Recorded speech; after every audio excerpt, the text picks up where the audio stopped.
ಸರಿಸುಮಾರು 500 ವರ್ಷಗಳ ಹಿಂದೆ ಕಾಲರ ಮತ್ತೆ ಸಿಡುಬು ರೋಗದ ಕಾರಣದಿಂದ ರೋಸಿ ಹೋದಂತ ಈ ಪ್ರದೇಶದಲ್ಲಿ ನೆಲೆಸಿದ್ದ ಜನರು ತಮ್ಮವರನ್ನ ಕಳೆದುಕೊಂಡು ಕೊನೆಗೆ ಯಾವೊಂದು ಪರಿಹಾರದ ದಾರಿ ಕಾಣದೆ ಈ ಊರನ್ನೇ ಬಿಟ್ಟು ವಲಸೆ ಹೋದ್ರಂತೆ.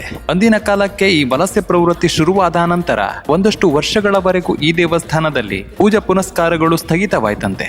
ಇದೇ ಯೋಚನೆಯಲ್ಲೇ ಕೊರಗಿದ್ದಂತ ಈ ಪ್ರದೇಶವನ್ನಾಳುತ್ತಿದ್ದ ಚೌಟ ವಂಶದ ರಾಜ ನಂತರದ ದಿನಗಳಲ್ಲಿ ಒಂದಷ್ಟು ಕುಟುಂಬಗಳನ್ನ ಆಹ್ವಾನಿಸಿ ಈ ದೇವಸ್ಥಾನಕ್ಕೆ ಪೂಜಾದಿಗಳನ್ನ ನೆರವೇರಿಸಿಕೊಂಡು ಇಲ್ಲೇ ವಾಸಿಸಬೇಕೆಂದು ಕೋರಿಕೆಯನ್ನಿಟ್ಟ ನಂತರ ಈ ದೇವಸ್ಥಾನದಲ್ಲಿ ಪೂಜಾದಿ ಕಾರ್ಯಕ್ರಮಗಳು ಪುನರಾವರ್ತಿತವಾಯ್ತಂತೆ.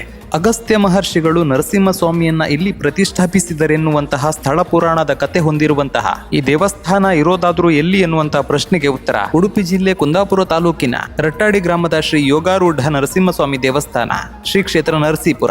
ಬ್ರಾಹ್ಮಣರ ಜೀವನೋಪಾಯಕ್ಕೆ ರಾಜರುಗಳು ದಾನದ ರೂಪದಲ್ಲಿ ನೀಡಿದ ಭೂಮಿ ಮತ್ತಲ್ಲಿ ಬ್ರಾಹ್ಮಣರ ಮನೆಗಳೇ ಇರುತ್ತಿದ್ದ ಆ ಬೀದಿಗೆ ಅಗ್ರಹಾರ ಎನ್ನುತ್ತಾರೆ. ಈ ಪ್ರದೇಶ ಅಂದಿನ ಕಾಲಕ್ಕೆ ಅಗ್ರಹಾರವಾಗಿತ್ತಂತೆ. ಇಲ್ಲಿ ನರಸಿಂಹ ದೇವರು ನೆಲೆಸಿದ್ದ ಕಾರಣಕ್ಕೆ ನರಸಿಂಹಪುರವೆಂದು ಕರೆಯುತ್ತಿದ್ದರಂತೆ. ಈ ನರಸಿಂಹಪುರ ಕಾಲಕ್ರಮೇಣ ಜನರ ಬಾಯಿಂದ ಬಾಯಿಗೆ ರೂಪಭೇದದಿಂದ ನರಸೀಪುರವಾಯ್ತಂತೆ.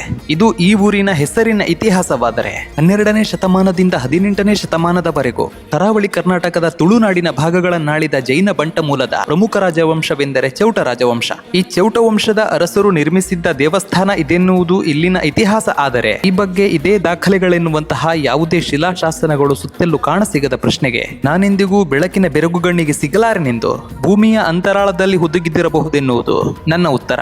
3 ಅಡಿಗಳಷ್ಟು ಎತ್ತರವಿರುವಂತಹ ಯೋಗ ಸ್ಥಿತಿಯಲ್ಲಿರುವ ಕೈಗಳಲ್ಲಿ ಶಂಖಚಕ್ರಗಳನ್ನ ಹೊಂದಿರುವಂತಹ ನರಸಿಂಹಸ್ವಾಮಿಯ ಮೂರ್ತಿಯು ಕ್ರಿಸ್ತಶಕ 11ನೇ ಶತಮಾನಕ್ಕೆ ಸೇರಿದ್ದಾಗಿದ್ದು ಚಾಲುಕ್ಯರ ಶೈಲಿಯಲ್ಲಿದೆ. ಮತ್ತೆ ಒಳಗೊಂದು 13ನೇ ಶತಮಾನಕ್ಕೆ ಸೇರಿದ್ದು ಎನ್ನಲಾಗುವಂತಹ ಮೂರ್ತಿಯೊಂದಿದೆ.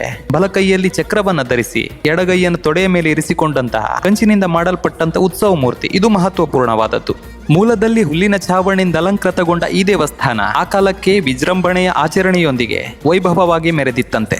ಕಾಲ ಬದಲಾದಂತೆ ಜೀರ್ಣೋದ್ಧಾರಗೊಂಡು ಹಂಚಿನ ಛಾವಣಿಯ ರೂಪಾಂತರ ಪಡೆದು ಈಗ ಶಿಲಾಮಯ ಛಾವಣಿಯನ್ನು ಅಲಂಕರಿಸಿಕೊಂಡ ಈ ದೇವಸ್ಥಾನ ಹಿಂದೆ ಕಾಲಕಾಲಕ್ಕೆ ಪ್ರತಿಷ್ಠಾಪನೆಗೊಳಪಟ್ಟಿತ್ತಂತೆ. ನಿಗದಿತ ಶಿಲ್ಪಶಾಸ್ತ್ರ ಮತ್ತು ಪೂಜಾ ವಿಧಿವಿಧಾನಗಳೊಂದಿಗೆ ನಿರ್ಮಾಣಗೊಂಡು ಗರ್ಭಗುಡಿ, ತೀರ್ಥಮಂಟಪ, ಪ್ರದಕ್ಷಿಣಾ ಪಥ, ಧ್ವಜಸ್ತಂಭ ಮತ್ತೆ ಕಡ್ಡಾಯದಂತೆ ಬಲಿಕಲ್ಲುಗಳನ್ನೊಳಗೊಂಡು ಶಾಸ್ತ್ರದ ಪ್ರಕಾರ ಪ್ರತಿಷ್ಠಾಬಿಂಬದಲ್ಲಿ ದೇವರು ನೆಲೆಯಾಗಿ ವೈಜ್ಞಾನಿಕವಾಗಿ ಶಕ್ತಿಯನ್ನ ಕೇಂದ್ರೀಕರಿಸಿ ಪೂಜಿಸಲ್ಪಡುವಂತಹ ಇದು ಆಗಮೋಕ್ತ ದೇವಾಲಯ.